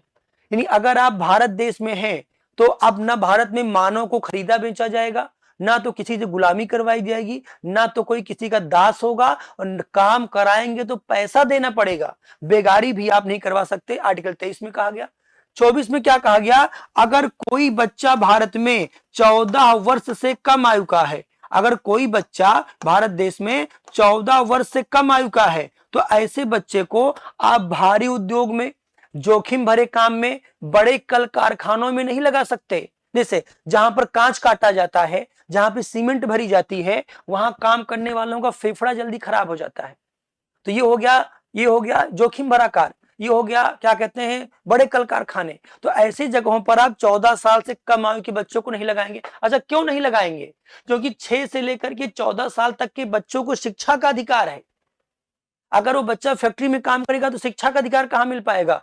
तो आर्टिकल 23 और 24 में दो बातें कह करके शोषण को रोकने का प्रयास किया गया है। आइए देखते हैं कहा गया है कि इसमें कौन कौन सा अधिकार आता है। कह रहे मानव देह व्यापार और बंधुआ मजदूरी का निषेध किया गया। बिल्कुल सही बात है, ये हमारा शोषण विरुद्ध अधिकार है। मानव के शरीर को खरीदा बेचा नहीं जाएगा, देह व्यापार नहीं करवाया जाएगा, वेश्यावृत्ति को इसी से रोका गया है। तो ना तो किसी से आप बेगारी करवाएंगे, ना तो आप मानव का दुर्व्यापार करेंगे। ह्यूमन ट्रैफिकिंग आप नहीं कर सकते। ठीक, फिर क्या कहा गया? अस्पृश्यता का उन्मूलन, ये भैया अनुच्छेद 17 में है और इस समानता के अधिकार में आता है। अल्पसंख्यकों के हितों की सुरक्षा, ये आर्टिकल 29 और 30 में किया गया है, शिक्षा व संस्कृति के अधिकार में आता है। कारखानों और खदानों में बच्चों का नियोजन न करना, ये बिल्कुल सही बात है, क्योंकि अगर 14 साल से कम आयु का बच्चा है तो आप उसको बड़े बड़े कारखानों वगैरह में नहीं लगा सकते। क्या जवाब बनेगा? 1 और 4 इसका सही जवाब बनेगा। ये शोषण के विरुद्ध अधिकार में क्या होता है? शामिल होता है। अगला क्या है देखेंगे, संविधान का कौन सा अनुच्छेद दोष सिद्धि के संबंध में अभियुक्तों को दोहरे दंड एवं स्वयं अभिशंसन के विरुद्ध संरक्षण देता है? कौन सा आर्टिकल है? कहता है देखिए, क्योंकि संविधान की भाषा है, थोड़ा सा कठिन है, देखिए बहुत ध्यान से। हमारे संविधान का जो आर्टिकल 20 है ना, आर्टिकल 20, इसमें कहा गया है कि व्यक्तियों को अपराधों के दोष सिद्धि से संरक्षण होगा। इसमें हमको 3 अधिकार दिया गया। इसमें पहला अधिकार क्या दिया गया? इसमें पहला अधिकार ये दिया गया, कहा गया कि किसी भी व्यक्ति को कोई भी काम करने के लिए, किसी भी कृत्य करने के लिए उस व्यक्ति को अपराधी तभी माना जाएगा। किसी भी कृत्य करने के लिए आपको अपराधी तभी माना जाएगा जब वो कृत्य करते समय वो काम अपराध की श्रेणी में आता हो। जैसे मान लीजिए आज हम लोग इलाहाबाद की सड़कों पे घूमते हैं और आज यहाँ थूकना अपराध नहीं है, आज यहां थूकना अपराध नहीं है। मान लीजिए 2028 में इलाहाबाद की सड़कों पे थूकना अपराध हो जाए तो पुलिस आकर के मुझे गिरफ्तार नहीं करेगी कि तुमने 2025 में इलाहाबाद की सड़कों पे थूका था। हाँ, अगर मैं 28 में थूकूंगा तो गिरफ्तार किया जाएगा। तो किसी भी कृत्य के लिए आपको अभियुक्त या अपराधी तभी माना जाता है जब वो काम करते समय वो काम अपराध की श्रेणी में आता हो। और दूसरा, किसी भी कृत्य के लिए सजा वही मिलती है जो सजा अपराध करते समय, जो सजा अपराध करते समय निर्धारित होती है अपराध के समय। जैसे मान लीजिए कि आज किसी व्यक्ति ने साइकिल चोरी किया और सजा है 6 महीना और उसका फैसला आया 3 साल बाद, तब सजा बढ़ के हो गई ये 9 महीना, तो 9 महीना सजा नहीं मिलेगी। उसने आज अपराध किया है, उसको 6 महीने वाली सजा मिलेगी। दूसरा अधिकार क्या कहा जाता है कि किसी भी व्यक्ति को एक अपराध के लिए भारत देश में केवल एक सजा दिया जाएगा। क्या दिया जाएगा? एक अपराध के लिए व्यक्ति को एक सजा दिया जाएगा। और तीसरा क्या कहा जाता है? किसी भी व्यक्ति को स्वयं के विरुद्ध, यही क्वेश्चन पूछा गया है, किसी भी व्यक्ति को स्वयं के विरुद्ध गवाही देने के लिए आप बाध्य नहीं कर सकते। ये आप नहीं कह सकते कि तुम गवाही दो कि तुमने अपराध किया है। किसी भी व्यक्ति को उसके खुद के खिलाफ गवाही देने के लिए बाध्य नहीं किया जा सकता। क्वेश्चन में क्या कह रहा है कि कौन सा आर्टिकल ये कहता है कि दोहरे दंड से छूट होगी। दोहरे दंड का मतलब क्या हो गया कि एक अपराध के लिए एक सजा मिलेगी, 2 सजा नहीं मिलेगी। स्व अभिशंसन का मतलब क्या हो गया कि आप खुद के खिलाफ गवाही देने के लिए बाध्य नहीं होंगे। क्या जवाब बनेगा? आर्टिकल 20 में सारी बातें हमारे यहां किया गया है। ठीक, अगला क्वेश्चन क्या है? निम्नलिखित में से कौन सा भारतीय संविधान के आर्टिकल 20 का हिस्सा नहीं है? अब मैंने आपको अभी आर्टिकल 20 समझाया, क्या कह रहा है? स्वयं के विरुद्ध गवाही देने से निषेध। बिल्कुल सही बात है। आर्टिकल 20 कहता है कि आप खुद के खिलाफ गवाही देने से स्वतंत्र होंगे। यातना के विरुद्ध निषेध, कार्योत्तर विधियों से संरक्षण, ये भी बिल्कुल सही बात है। कार्योत्तर विधि का मतलब क्या हो गया कि अगर कोई भी काम आप ऐसा किए हैं जो अपराध की श्रेणी में नहीं आ रहा है तो आपको अपराधी नहीं माना जाएगा। दोहरे दंड की धारा, ये भी सही बात है। यातना के विरुद्ध निषेध इसमें नहीं आता है, बाकी तीनों इसमें आ जाते हैं। अगला क्या है? बंदी बनाएगी, बहुत अच्छा प्रश्न है। बंदी बनाए गए व्यक्ति के मौलिक अधिकारों की रक्षा किस कहां बताई गई है? अगर किसी व्यक्ति को कैद किया गया है तो कैद किए गए व्यक्ति के मौलिक अधिकार की रक्षा किस अनुच्छेद से होती है? आर्टिकल 15 के अनुसार, 17 के अनुसार, 21 के अनुसार कि 22 के अनुसार? देखिए मैंने अभी आपसे क्या कहा, ध्यान समझेंगे क्या होता है। चलिए आप इसका जवाब दीजिए। देखेंगे आर्टिकल 15 में क्या कहा गया है। आर्टिकल 15 में कहा गया है अगर आप भारत देश में रहते हैं तो आपके साथ राज्य भेदभाव नहीं करेगा। क्या कहा गया, आपके साथ भेदभाव नहीं किया जाएगा। 17 में क्या कहा गया कि छुआछूत यानी अनटचेबिलिटी जो है भारत देश में नहीं होगी। 21 में क्या कहा गया, जीवन जीने का अधिकार होगा। और 22 में क्या कहा गया, आपको गिरफ्तारी के समय संरक्षण होगा। गिरफ्तारी के समय, ये आर्टिकल 22 बताता है जब भी आपको पुलिस गिरफ्तार करने आएगी आपके पास 3 अधिकार होगा। पहला अधिकार क्या होगा, आप अपनी गिरफ्तारी का कारण जान सकते हैं। कारण कहां लिखा होता है, वारंट में लिखा होता है, तो आप गिरफ्तारी का कारण जान सकते हैं। दूसरा क्या होता है, आप अपने मनपसंद वकील से परामर्श ले सकते हैं। मनपसंद वकील से आप परामर्श ले सकते हैं। और तीसरा क्या होता है, गिरफ्तार करने के बाद यानी कैद करने के बाद, कैद बंदी बनाने के बाद 24 घंटे के भीतर कहां पेश किया जाएगा, जज के सामने पेश किया जाएगा। तो भैया बंदी बनाए गए व्यक्ति के अधिकार की बात कहां हो रही है, 22 में हो रही है। क्या कहा जा रहा है, जब किसी व्यक्ति को कैद किया जाएगा तो वो गिरफ्तारी का कारण जान सकता है, अपने वकील से बात कर सकता है और उसे 24 घंटे के अंदर क्या किया जाएगा, जज के सामने पेश किया जाएगा। अगला प्रश्न है, संविधान के किस अनुच्छेद के अंतर्गत सिखों द्वारा कृपाण धारण करना उनके धार्मिक स्वतंत्रता का अंग माना जाता है। बहुत अच्छा प्रश्न है, मैं आपको समझा रहा, ध्यान समझेंगे। 2 चीज मैं आपको समझा रहा, देखेंगे। एक हमारे संविधान का अनुच्छेद 19 एक खा है, क्या है, एक खा है। और एक हमारे संविधान का आर्टिकल 25 है, अनुच्छेद 25 है। दोनों में क्या कहा गया, 19 एक खा में क्या कहा गया कि अगर आप भारत देश में रहते हैं, तो भारत देश में आपको विरोध करने का अधिकार है। विरोध आप कैसे कर सकते हैं, आप धरना कर सकते हैं, आप प्रदर्शन कर सकते हैं, आप जुलूस निकाल सकते हैं। कुल मिलाकर के आसान भाषा में कहूं तो आपको भारत देश में भीड़ इकट्ठा करने का अधिकार होता है। आप धरना कर सकते हैं, प्रदर्शन कर सकते हैं, जुलूस कर सकते हैं, ठीक ना। लेकिन ये काम जब आप करेंगे ना तो आपके पास हथियार नहीं होना चाहिए। क्या कहा गया, आपके पास ये काम करते समय हथियार नहीं होना चाहिए। और आर्टिकल 25 क्या कहता है कि प्रत्येक व्यक्ति को अपने धर्म के आचरण करने का अधिकार होगा। यानी हर व्यक्ति अपने धर्म में बताई गई बातों का क्या कर सकता है, यूज कर सकता है। अब देखिए सिख कम्युनिटी के लिए क्या कहा गया है, सिख कम्युनिटी के धर्म में एक बात कही गई है कि ये लोग एक कृपाण नाम का हथियार लेकर के चलते हैं। पहले क्या होता था, कृपाण एक बड़ी सी तलवार हुआ करती थी जो सिख कम्युनिटी के लोग लेकर के चलते थे। लेकिन आज इन लोगों ने क्या किया, उस तलवार को ऐसे छोटा सा बना लिया, छोटा सा, उसको ऐसे अंदर लेकर के चलते थे। कृपाण एक तरीके की छोटी तलवार है। अब देखिए बहुत ध्यान से, एक तरफ आर्टिकल 25 क्या कह रहा कि सिखों को कृपाण लेकर के चलने का अधिकार है क्योंकि उनके धर्म का आचरण है। मान लीजिए सिख कम्युनिटी के लोग कभी कोई धरना प्रदर्शन जुलूस करेंगे तो कृपाण लेकर के जाएंगे। अगर कृपाण लेकर के जाएंगे तो नहीं सिख खा का क्या हो जाएगा, उल्लंघन हो जाएगा। समझ पाया क्या बता रहा हूं, यानी सिख कम्युनिटी के लोग हर हाल में कृपाण लेकर के चलेंगे। ये आर्टिकल 25 कह रहा है कि लेकर के चलो, लेकिन 19 से खा क्या कह रहा है, अगर कभी धरना किए तो कृपाण लेकर के नहीं आ पाओगे, तो उस समय कहां अपने धर्म का पालन कर पाएंगे। बकायदा क्या कहा गया, सिखों का कृपाण लेकर के चलना ये इनके धर्म का आचरण है। ये आर्टिकल 19 से खा का उल्लंघन नहीं माना जाएगा। ये आर्टिकल 19 से खा का उल्लंघन नहीं माना जाएगा, क्योंकि जो कृपाण लेकर के चलते हैं ना वो एकदम छोटी सी तलवार है, उससे किसी की हत्या नहीं हो सकती। ऐसे तो ब्राह्मण जनेऊ पहन के चलता है, आप कहिए किसी की जनेऊ से फांसी किसी को लगा सकता है। तो हाँ, हमारे यहाँ धरना प्रदर्शन जुलूस में आप हथियार लेकर के नहीं चल सकते। लेकिन जो सिख कम्युनिटी के लोग हैं ना, सिख कम्युनिटी के जो लोग हैं, ये जो कृपाण लेकर के किसी धरना प्रदर्शन स्थल पे बैठते हैं, ये उनके धर्म का आचरण है। तो क्या बोलेंगे, आर्टिकल 25 में क्या कहा गया है कि सिख कम्युनिटी के लोग जो हैं ये लेकर के चल सकते हैं, बाकी चीजें कृपाण लेकर के चल सकते हैं। समझ पाए।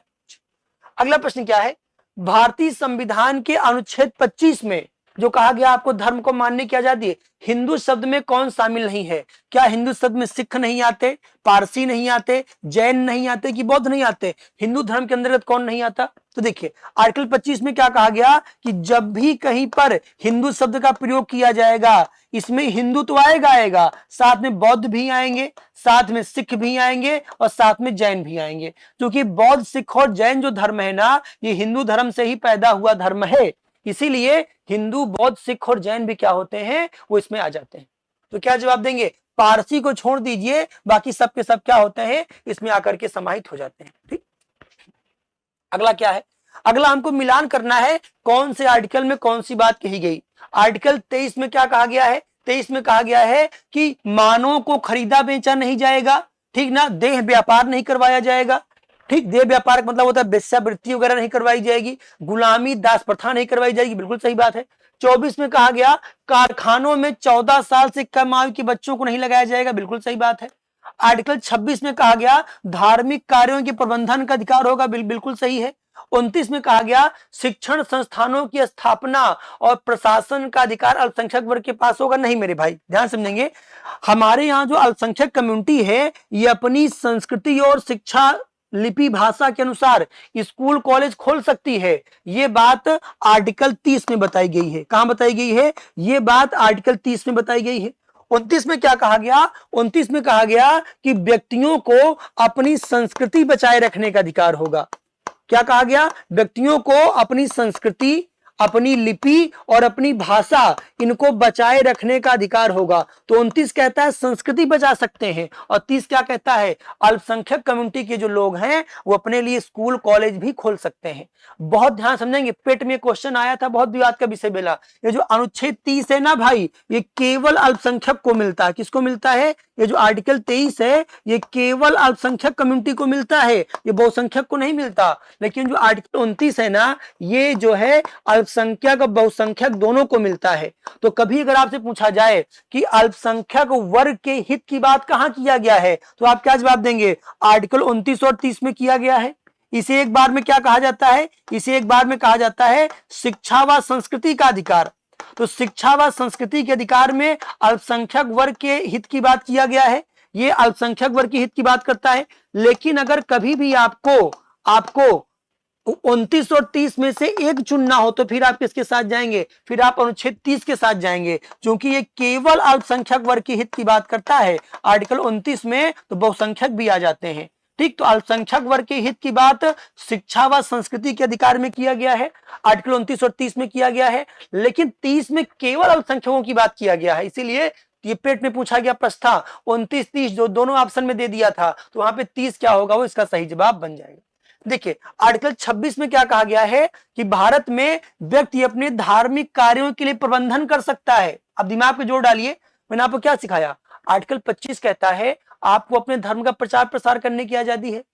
तो धर्म का प्रचार प्रसार कैसे होगा, जब आप धर्म के नाम पे कोई उत्सव मनाएंगे तभी धर्म का प्रचार प्रसार होगा। तो भारत में हम लोग धार्मिक संस्था खोल सकते हैं, धार्मिक उत्सव मनाया जा सकता है, संस्था के नाम पे चल अचल संपत्ति ली जा सकती है, कर्मचारी बनाए जा सकते हैं। यानी धर्म का प्रचार तभी होगा जब धर्म के नाम पे मैनेजमेंट होगा, धर्म के नाम पे प्रबंधन होगा, प्रशासन होगा। एक मंदिर होता है, मंदिर में पुजारी होते हैं, मंदिर खुलने बंद होने का समय होता है, मंदिर भंडारा करता है, मंदिर मेला लगवाता है। तो हमारे यहाँ धर्मों के लिए प्रबंधन करने का अधिकार है। लेकिन ध्यान देंगे ये अधिकार व्यक्तियों को नहीं मिलता, ये अधिकार मेरे भाई संस्थाओं को मिलता है। धार्मिक संस्थाओं के पास ये अधिकार है कि वो धार्मिक कार्यों का प्रबंधन कर सकती हैं। ठीक, चल अचल संपत्ति मंदिरों के नाम पे, मस्जिदों के नाम पे रखा जा सकता है। ठीक, क्या सही, यहाँ पे डी इसका जवाब बनेगा, डी सही सुमेलित नहीं है। अगला है भारतीय संविधान मान्यता देता है, बहुत अच्छा प्रश्न है। भारत के संविधान के हिसाब से अल्पसंख्यक कितने प्रकार के होते हैं, क्या धार्मिक अल्पसंख्यक होते हैं, क्या भाषाई अल्पसंख्यक होते हैं, क्या धार्मिक और भाषाई दोनों अल्पसंख्यक होते हैं, या धार्मिक भाषाई और निर्जातीय अल्पसंख्यक होते हैं। अल्पसंख्यक हमारे भारत देश में किसे कहा जाता है, देखिए बहुत ध्यान से, पहली बात आप जानेंगे भारतीय संविधान में कहीं पर भी अल्पसंख्यक शब्द को परिभाषित नहीं किया गया। संविधान में कहीं भी नहीं लिखा गया है कि अल्पसंख्यक कौन होगा, अल्पसंख्यक शब्द परिभाषित नहीं है। लेकिन हमारे यहाँ जो समय समय पे सुप्रीम कोर्ट का आदेश आता है जिनके आधार पे आरक्षण मिलता है, उस आधार पे दो प्रकार के अल्पसंख्यक हमारे यहाँ होते हैं आरक्षण के आधार पे। एक कौन से आधार पे होते हैं, एक होते हैं भाषा के आधार पे और एक होते हैं धर्म के आधार पे। इन दो आधारों पे क्या होते हैं हमारे यहाँ अल्पसंख्यक पाए जाते हैं। जैसे आप गुजरात चले जाएंगे तो गुजराती बोलने वाले बहुसंख्यक और पूरे भारत में अल्पसंख्यक। महाराष्ट्र चले जाइए, मराठी बोलने वाले बहुसंख्यक, पूरे भारत में अल्पसंख्यक। हिंदी बोलने वाले पूरे भारत में बहुसंख्यक, लेकिन बंगाल में अल्पसंख्यक। वैसे धर्म के आधार पे हो सकता है किसी हो सकता है पंजाब में सिख धर्म वाले बहुसंख्यक है, लेकिन पूरे भारत में क्या है, अल्पसंख्यक है।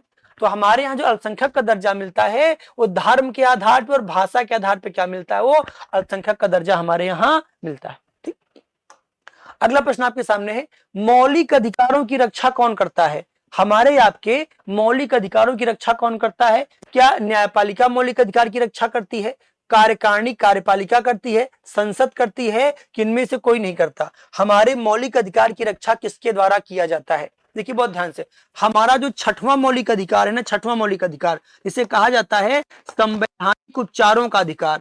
क्या कहा जाता है? जो हमारा छठवां मूल अधिकार है उसे कहा जाता है संवैधानिक उपचारों का अधिकार। और जो हमारा संवैधानिक उपचारों का अधिकार है ना, इसमें यही बताया गया है कि अगर कभी हमारे अधिकार का उल्लंघन हो जाएगा तो हमारा अधिकार हमको कैसे मिलेगा। वो आर्टिकल 32 में क्या कहा गया कि मूल अधिकार कैसे मिलेगा? इसमें कहा गया कि जो भारत देश का सर्वोच्च न्यायालय सुप्रीम कोर्ट, ये क्या करेगा, ये आर्टिकल 32 से 5 प्रकार का आदेश जारी करेगा। क्या करेगा? 5 प्रकार का आदेश जारी करेगा, और आदेश को कानून की भाषा में रिट कहा जाता है। तो आर्टिकल 32 में कहा गया कि अगर कभी हमारे आपके अधिकार का हनन होगा, हम सुप्रीम कोर्ट जाएंगे, सुप्रीम कोर्ट 5 प्रकार का आदेश जारी कर सकता है और हमारा अधिकार हमको वापस दिलाएगा। को क्या करेगा? आदेश जारी करके हमारा जो मूल अधिकार है क्या करेगा, वो सुरक्षित करेगा। तो आप देख रहे हैं मूल अधिकार की रक्षा कौन कर रहा? सुप्रीम कोर्ट कर रहा। लेकिन सुप्रीम कोर्ट के साथ साथ हाई कोर्ट भी क्या करता है, वो भी 5 प्रकार की रिट जारी करके हमारे अधिकार की क्या करता है, रक्षा करता है। लेकिन ये कौन से आर्टिकल से करता है? ये आर्टिकल 226 से करता है। तो याद कर लेंगे, सुप्रीम कोर्ट आर्टिकल 32 से अधिकार की रक्षा करता है और हाई कोर्ट 226 से करता है। न्यायपालिका न्यायालय हमारे यहाँ क्या है, मूल अधिकारों का रक्षक है। और न्यायालय में कौन कौन से न्यायालय? तो सुप्रीम कोर्ट और हाई कोर्ट क्या करते हैं, ये हमारे अधिकारों की रक्षा करने का काम करते हैं। ठीक, हाँ, और एक चीज ध्यान देंगे, ये जो संवैधानिक उपचारों का अधिकार है ना, इसको संविधान की आत्मा कहा है। किसने कहा है? डॉक्टर अंबेडकर ने क्या कहा है कि ये हमारे संविधान की क्या है, आत्मा है। इसे संविधान की आत्मा कहा है। अगला देखेंगे, बहुत अच्छा प्रश्न है। अगला कह रहा, भारत के संविधान के किस अनुच्छेद के अंतर्गत भारत का उच्चतम न्यायालय नागरिकों के मूल अधिकार की रक्षा करने के लिए रिट जारी करने का अधिकार रखता है? कौन से आर्टिकल से रिट जारी होता है? चलिए ये मैं आपको एक बार समझा दे, आप कभी नहीं भूलेंगे। जैसे समझिए, मान लीजिए कि आप लोग इलाहाबाद में कहीं बाहर रहते हैं और मान लीजिए कि आपको कहीं पर निमंत्रण मिला कि आइए आज आपको क्या है, आज आपका निमंत्रण है, और आप गए और वहां जाकर के आपने ज्यादा खाना खा लिया। हम लोग वहां पहुंचे, हम लोग क्या किए, हम लोग वहां पे ज्यादा खाना खा लिए। अब जब हम लोग ज्यादा खाना खा लेंगे तो हम लोग क्या हो जाएंगे, ज्यादा खाना खाने के बाद हम लोग बीमार हो जाएंगे। बीमार होने के बाद हम किसके पास जाएंगे, बीमार होने के पास हम डॉक्टर के पास जाएंगे। जब डॉक्टर के पास जाएंगे तो डॉक्टर क्या करेगा,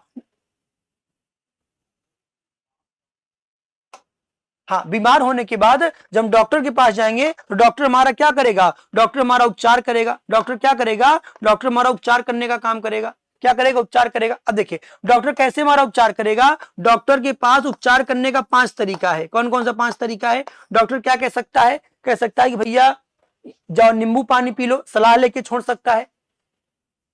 डॉक्टर क्या कर सकता है, सुई लगा देगा, टेबलेट दे देगा, भर्ती कर लेगा। ठीक, आप यही तरीका, सिरप दे देगा। 5 तरीका। वैसे मालिक किसी व्यक्ति ने हमारे मूल अधिकार का हनन कर दिया तो हम लोग क्या हो जाएंगे, हम लोग मानसिक रूप से बीमार हो जाएंगे। खटिया नहीं पकड़ेंगे, हम मानसिक रूप से बीमार हो जाएंगे। बीमार होकर के हम लोग कहां जाएंगे, हम होंगे, फिर हमको डॉक्टर के पास जाना पड़ेगा। यहां डॉक्टर के पास नहीं जाना, यहां आपको किसके पास जाना है, यहां आपको किसके पास जाना है, यहां आपको न्यायालय के पास जाना है। किसके पास, यहां आपको न्यायालय के पास जाना है। न्यायालय आपका क्या करेगा, उपचार करेगा।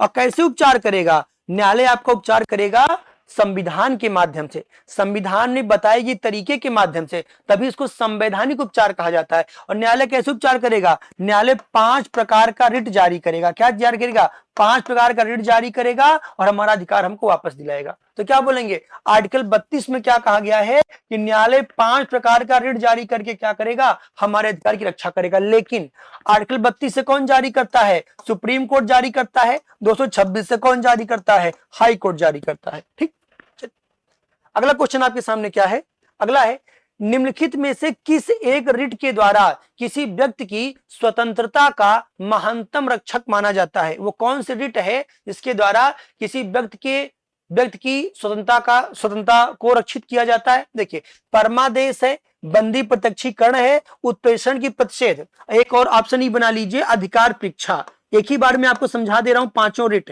कि कौन सी रिट में क्या काम किया जाता है। खूब ध्यान जिसके आप सुनेंगे, यही 5 रिट हैं जो सुप्रीम कोर्ट हमारे यहां जारी करता है, ठीक, और हाई कोर्ट भी जारी करता है। देखिए, पहली रिट का क्या नाम होता है? बंदी प्रत्यक्षीकरण। क्या नाम होता है? बंदी प्रत्यक्षीकरण।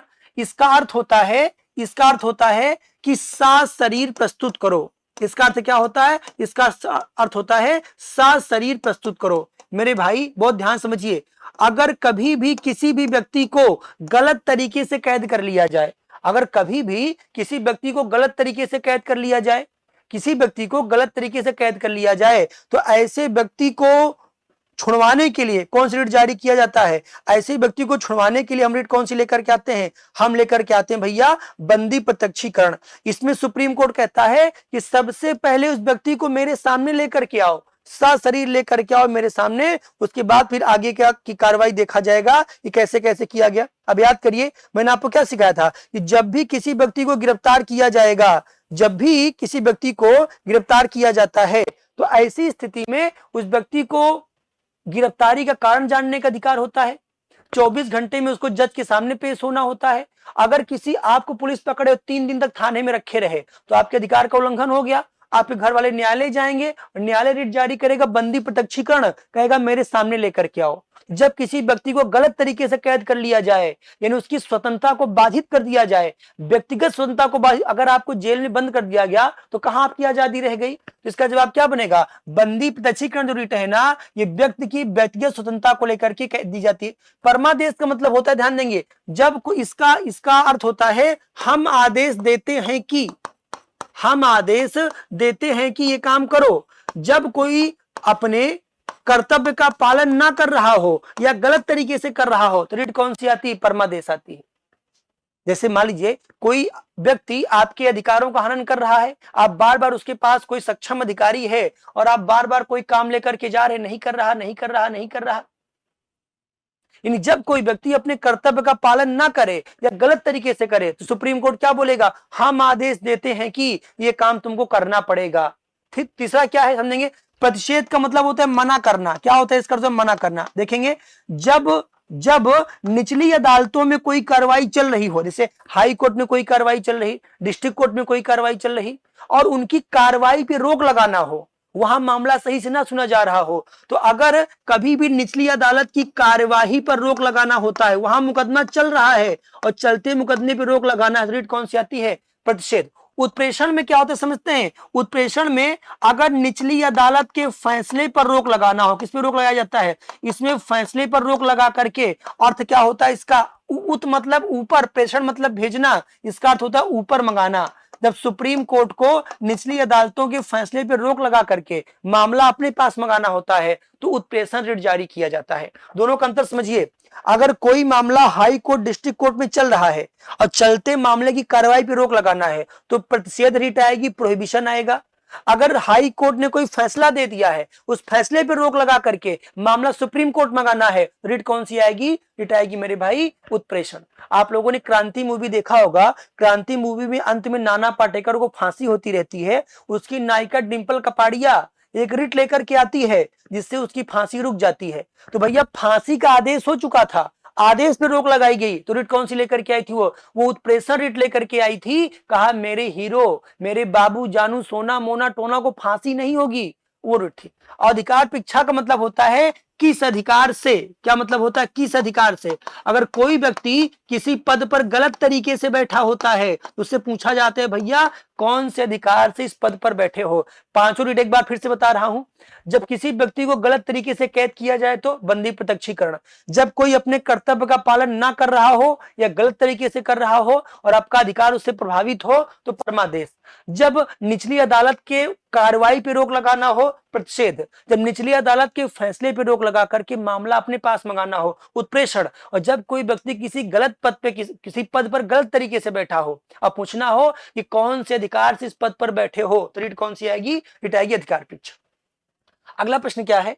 अगला प्रश्न है, निम्नलिखित संवैधानिक उपचारों में से किसे पोस्टमार्टम कहा जाता है? बहुत अच्छा प्रश्न है, बताइए पोस्टमार्टम किसे कहा जाता है? पोस्टमार्टम का मतलब क्या होता है समझिए। पोस्टमार्टम का मतलब, पहले पोस्टमार्टम का अर्थ समझिए। पोस्टमार्टम मतलब क्या होता है? एक व्यक्ति मर चुका है, फिर से उसके शरीर को चीर फाड़ के उसमें से जानकारी निकालना पोस्टमार्टम कहा जाता है। देखिए याद करिए, उत्प्रेषण रिट कब जारी किया जाता है? मान लीजिए कि निचली अदालत ने फैसला दे दिया, ध्यान समझेंगे, अगर कभी भी अधीनस्थ न्यायालय ने फैसला दे दिया, यानी एक बार फैसला आ चुका है, अब अधीनस्थ न्यायालय के फैसले की फिर से जांच करना है, तो मामला रिट कौन सी आती है? अधीनस्थ न्यायालय के फैसले पे रोक लगा करके, और मामला कहां? सुप्रीम कोर्ट बुलाया जाता है। तो एक बार फिर सुप्रीम कोर्ट उसकी चीर फाड़ करता है। तो पोस्टमार्टम का मतलब होता है कि निचली अदालत के द्वारा दिए गए फैसले पे दोबारा से सुनवाई करना। तो ये क्या जवाब बनेगा? उत्प्रेषण इसका सही जवाब बन जाएगा। ठीक, अगला प्रश्न क्या है? अगला है, सर्वोच्च न्यायालय किसी व्यक्ति या संस्था को उसके दायित्व के निर्वहन के लिए कौन सा आदेश जारी करता है? अगर कोई संस्था या कोई व्यक्ति अपने कर्तव्य का पालन नहीं कर रहा तो कौन सा रीट आएगा? अभी भी मैंने आपसे क्या कहा, किसी को गलत तरीके से कैद करेंगे तो बंदी प्रत्यक्षीकरण आएगा, कोई गलत तरीके से पद पे बैठा होगा अधिकार परीक्षा आएगा, अगर निचली अदालत के फैसले पे रोक लगा करके पर मंगाना होगा उत्प्रेषण आएगा, निचली अदालत की कार्रवाई पे रोक लगाना होगा तो क्या आएगा? प्रतिषेध आएगा। अगर कोई व्यक्ति अपने कर्तव्य का पालन ना कर रहा, उसे आपके गांव में मान लीजिए कि कोटेदार है, कोटेदार ने कहा तुमको राशन नहीं दूंगा, तो अपने कर्तव्य का पालन नहीं कर रहा है और कह रहा है आया है 5 किलो दूंगा 3 किलो, तब भी कर्तव्य का पालन नहीं कर रहा है। तो जब कोई अपने कर्तव्य या दायित्व का पालन नहीं करता तो रिट कौन सी आती है? रिट आती है परमादेश। ठीक, अगला क्या है आपके पास? अगला है, निम्नलिखित में से कौन से वाद ने भारतीय संविधान में मूल ढांचे के सिद्धांत को दिया है? मूल ढांचे का सिद्धांत कौन से मुकदमे में आया है? बहुत अच्छा प्रश्न है। ठीक, यहां से मैं आपको 4-5 बातें क्या करूंगा, मैं आपको बता दूंगा। देखिए, हमारे यहाँ केशवानंद भारती केरल राज्य एक मामला हुआ था 1973 में। क्या मामला हुआ? 1973 में मामला हुआ था। इस मामले की खास बात क्या है? इस मामले में अब तक की सबसे बड़ी बेंच बनी थी, अब तक की सबसे बड़ी बेंच बनी थी, और इसमें 13 जज थे। कितने जज थे? अब तक की सबसे बड़ी बेंच बनी थी और इसमें 13 जज हुआ करते थे, 13 जज इसमें थे। ठीक ना? और 7:6 के अनुपात में क्या आया था? इसमें फैसला आया था। और इस मामले में क्या कहा गया? इस मामले में कहा गया कि हमारे यहाँ जो संसद है, संसद जो पार्लियामेंट है, संसद जो है वो संविधान के किसी भी हिस्से में प्रस्तावना में संशोधन कर सकती है, 22 भाग में कर सकती है, अनुसूचियों में कर सकती है, संविधान के किसी भी हिस्से में क्या कर सकती है? प्रस्तावना किसी भी हिस्से में संसद संशोधन कर सकती है। लेकिन लेकिन लेकिन संशोधन उसी सीमा तक किया जाएगा जहां तक मूल ढांचा प्रभावित नहीं होगा। अभी मूल ढांचा क्या है मेरे भाई? मूल ढांचा का मतलब यह है कि संसद जितना चाहे उतना सकारात्मक संशोधन करे। जैसे ऐसे समझिए, मान लीजिए अभी संसद कहे कि भारत में 6 से लेकर के 14 साल तक के बच्चों को फ्री में एजुकेशन दिया जाता है। आर्टिकल 21 का में ये बात कही गई है। अब संसद संशोधन कर दे 21 का में, वो कहे 6 से लेकर के 24 साल तक के बच्चों को फ्री में एजुकेशन मिलेगा, तो ये तो सकारात्मक संशोधन है, ये संविधान के मूल ढांचे को मजबूत कर रहा है। लेकिन संसद ये संशोधन करे कि भैया जो ओबीसी बच्चे हैं इनको 0 से 2 साल तक फ्री में एजुकेशन मिलेगा, जो SC ST कास्ट के बच्चे हैं इनको 0 से 1 साल तक फ्री में एजुकेशन मिलेगा, और जनरल कास्ट के लोगों को 0 से लेकर के 25 साल तक फ्री में एजुकेशन मिलेगा। तो ये तो भेदभाव कर रहा, भेदभाव, यही मूल ढांचे के खिलाफ है। मूल ढांचे का मतलब कुछ है नहीं, मूल ढांचे का मतलब है कि जो हमारे संविधान की आत्मा है, कभी भी आप उसमें छेड़खानी नहीं कर सकते, कभी भी आप उसमें छेड़खानी नहीं कर सकते हैं, बाकी आप छेड़खानी कर सकते हैं। तो संविधान के मूल ढांचे का सिद्धांत कहां आया है? केशवानंद भारती के मामले में आई है। ये मैं आपको एक बहुत अच्छे से समझा दे रहा हूं, आप जिंदगी में कभी नहीं भूलेंगे। देखिए बहुत ध्यान से समझेंगे। देखिए केशवानंद भारती के मामले में कहा गया कि संसद संविधान के किसी भी हिस्से में प्रस्तावना से लेकर के अनुसूची तक संशोधन कर सकती है, ये उसका अधिकार है। वो 368 से संशोधन कर सकती है, लेकिन वो संशोधन उसी सीमा तक करेगी जहां तक संविधान का मूल ढांचा प्रभावित नहीं होगा। मूल ढांचा क्या है? मूल ढांचे का मतलब है कि कोई भी नकारात्मक संशोधन नहीं हो सकता जो संविधान की आत्मा को प्रभावित कर दे। आप सकारात्मक संशोधन खूब करिए, संविधान को मजबूत करने का खूब संशोधन करिए, लेकिन कभी आप कोई ऐसा संशोधन नहीं कर सकते जो संविधान के हिसाब से निगेटिव हो। ठीक, तो क्या सही जवाब बनेगा इसका? सी, यहाँ पे इसका बिल्कुल सही जवाब बनेगा और आप इसको समझ पाएंगे। तो ये आज मैंने आपको प्रश्न हल करवाए हैं, क्या कहते हैं, मूल अधिकार से। क्लास कैसी लगी एक बार मुझे कमेंट करके बताइएगा। एक क्वेश्चन मैं आपको ज्यादा छोड़ के जा रहा हूं, आप मुझे कमेंट करके जवाब देने का प्रयास करिएगा। प्रश्न आपके सामने ये है कि क्या कहते हैं, रिट जारी करने की शक्ति सुप्रीम कोर्ट और हाई कोर्ट में किसके पास ज्यादा है?